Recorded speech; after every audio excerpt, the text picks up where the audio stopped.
ఈ నెల ప్రారంభంలో ఆఫ్ఘనిస్తాన్ రాజధాని కాబూల్పై పాకిస్తాన్ అకస్మాత్తుగా బాంబుల వర్షం కురిపించింది. దీంతో ఆఫ్ఘనిస్తాన్ బిత్తరపోయిన మాట వాస్తవమే. అయితే అదే సమయంలో తాలిబాన్ విదేశాంగ మంత్రి అమీర్ ఖాన్ ముత్తాకి 6 రోజుల పర్యటనకు ఢిల్లీ రావడంతో పాక్ ఆగ్రహంతో కాబూల్పై బాంబుల వర్షం కురిపించిందా అన్న అనుమానాలు కూడా వ్యక్తమవుతున్నాయి. అయితే తాజాగా పాక్ బాంబుల దాడులు చేయడానికి మరో కారణం ఉందని చెబుతున్నారు. అమెరికా ప్రెసిడెంట్ డొనాల్డ్ ట్రంప్ ప్రోద్బలంతోనే ఇక కాబూల్పై పాకిస్తాన్ దండయాత్ర చేసిందన్న టాక్ దౌత్య వర్గాల్లో వినిపిస్తోంది. ఆ వివరాలేంటో ప్రత్యేక కథనంలో ఇప్పుడు తెలుసుకుందాం.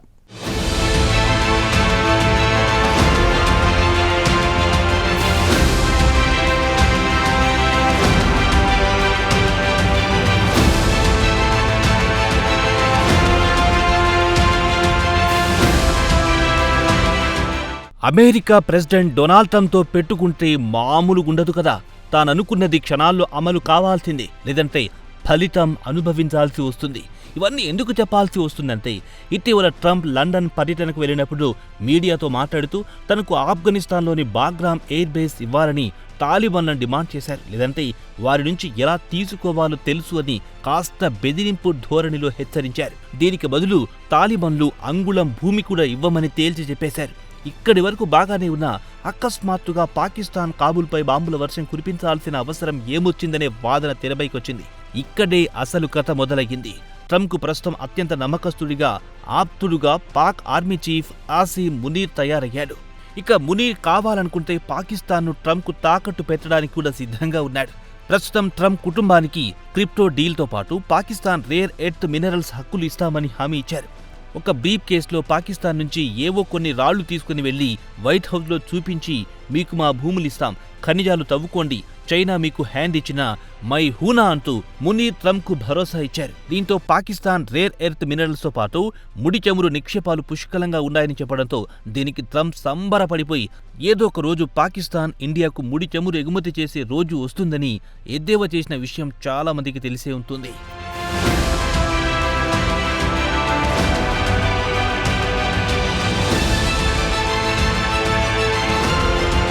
ప్రస్తుతం బాగ్రామ్ ఎయిర్ బేస్ కావాలి అనడానికి అమెరికాకు చాలా కారణాలున్నాయి. బాగ్రామ్ ఎయిర్ బేస్ను అమెరికా 2021 ఆగస్టులోనే వదిలేసి వెళ్లిపోయింది.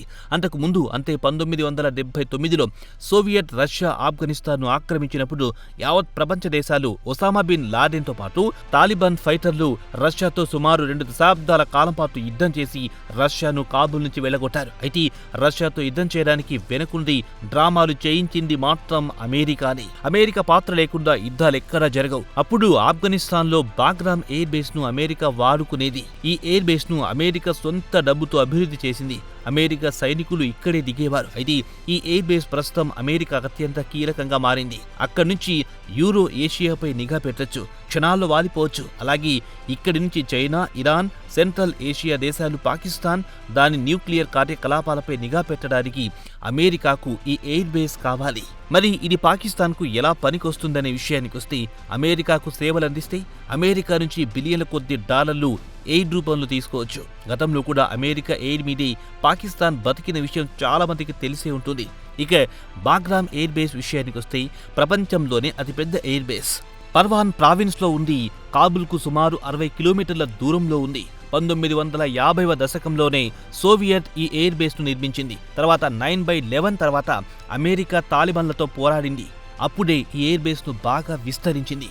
అత్యంత శక్తివంతమైన రన్వేతో పాటు భారీ కాంక్రీట్, ఉక్కుతో నిర్మించారు. పర్మినెంట్ బ్యారెక్లు నిర్మించారు. ఆఫ్ఘనిస్తాన్లో 20 సంవత్సరాల పాటు అమెరికా మిలిటరీకి హబ్గా వాడుకుంది. ప్రస్తుతం బాగ్రామ్ ఎయిర్ బేస్ను అమెరికా స్వాధీనం చేసుకుంటే పాకిస్తాన్ ఈ బేస్ను సప్లై చైన్గా వాడుకుని పెద్ద మొత్తంలో రెవెన్యూ సంపాదించుకోవాలనుకుంటోంది. ఇక మరో అంశం ఏమిటంటే, బాగ్రామ్లో అమెరికా ఎయిర్ బేస్ ఉంటే ఆఫ్ఘనిస్తాన్ను అదుపు చేయొచ్చు.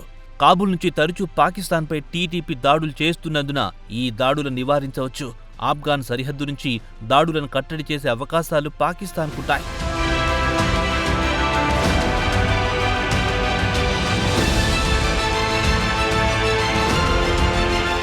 ఈ మధ్యలో ఇండియా పానకంలో పుడకల ఆఫ్ఘనిస్తాన్కు దగ్గర కావడం పాక్కు మింగుడు పడ్డం లేదు. మరోపక్క ఇండియాలో కాబూల్ రాయబార కార్యాలయం ప్రారంభిస్తామనడంతో ఇక పాక్ ఇటు ఇండియాతో పాటు ఆఫ్ఘనిస్తాన్తో పోరాడాల్సి వస్తోంది. అందుకే అమెరికాకు బాగ్రామ్ ఎయిర్ బేస్ ఇప్పిస్తే తాను సేఫ్ అని భావిస్తోంది పాకిస్తాన్. ఇక పాకిస్తాన్ సౌదీ అరేబియాతో సంబంధాలు మెరుగుపరుచుకోవాలని కింగ్ సల్మాన్తో కూడా భేటీ అయ్యారు పాక్ ప్రధాని షెహబాజ్ షరీఫ్.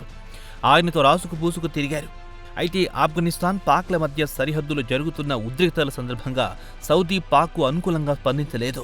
ఇక తాజాగా తాలిబన్లు ఇరాన్కు దగ్గరవుతున్నారు. ఇక ఇండియాపై కోపంతోనో మరో కారణంతోనో దశాబ్దాలుగా పాకిస్తాన్లో ఉన్న ఆఫ్ఘాన్ పౌరులను బలవంతంగా ఆఫ్ఘనిస్తాన్కు తిరిగి పంపించేస్తోంది.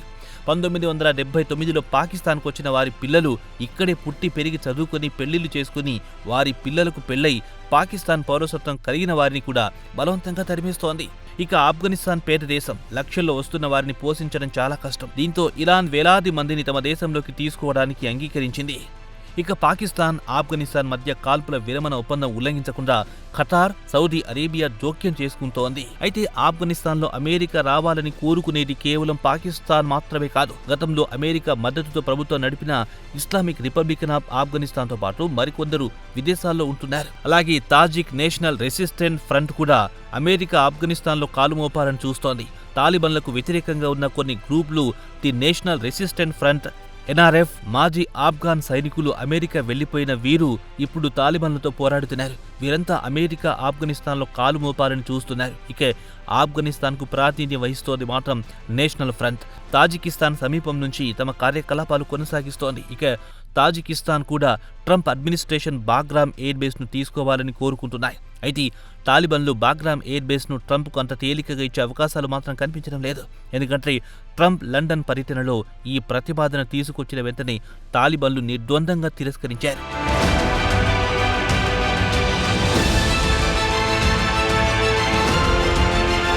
అయితే గతంతో పోల్చుకుంటే 2001లో వార్ ఆన్ టెర్రర్ అంటూ అమెరికా అల్ ఖైదాపై యుద్ధం చేస్తే యావత్ ప్రపంచం మద్దతు ప్రకటించింది. ప్రస్తుతం అమెరికాకు శత్రు దేశాలైన రష్యా, చైనా, ఇరాన్తో పాటు సెంట్రల్ ఏషియన్ దేశాలు అప్పుడు మద్దతు ప్రకటించాయి. అలాగే కిర్గిస్తాన్, ఉజ్బెకిస్తాన్ లాంటి దేశాలు అమెరికాకు ఆతిథ్యమిచ్చి బేస్లు ఏర్పాటు చేసుకోవడానికి అనుమతించాయి.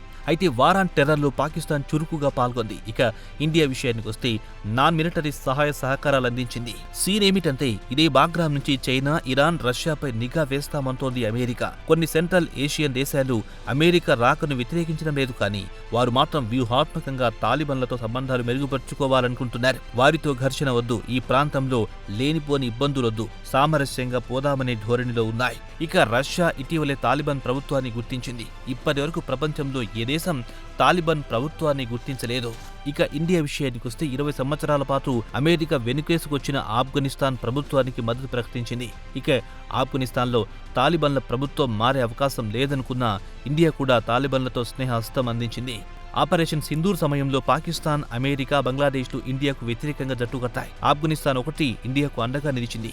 బాగ్రామ్లో అమెరికా రాకను వ్యతిరేకిస్తూ India, Iran, Kazakhstan, China, Kyrgyzstan, Pakistan, Russia, Tajikistan, Uzbekistan, ఆఫ్ఘనిస్తాన్లు సంతకాలు చేశాయి. అయితే తాలిబాన్లకు చెందిన కొంతమంది నాయకులు బాగ్రామ్ ఎయిర్ బేస్ ఇస్తే అమెరికా ఆంక్షలు ఎత్తివేస్తుందని, అమెరికా బ్యాంకుల్లో ఉన్న $9 బిలియన్ల తిరిగి తెచ్చుకోవచ్చని భావిస్తున్నారు. ఇక ప్రాంతీయంగా అమెరికాకు మద్దతిచ్చేది కేవలం పాకిస్తాన్ మాత్రమే.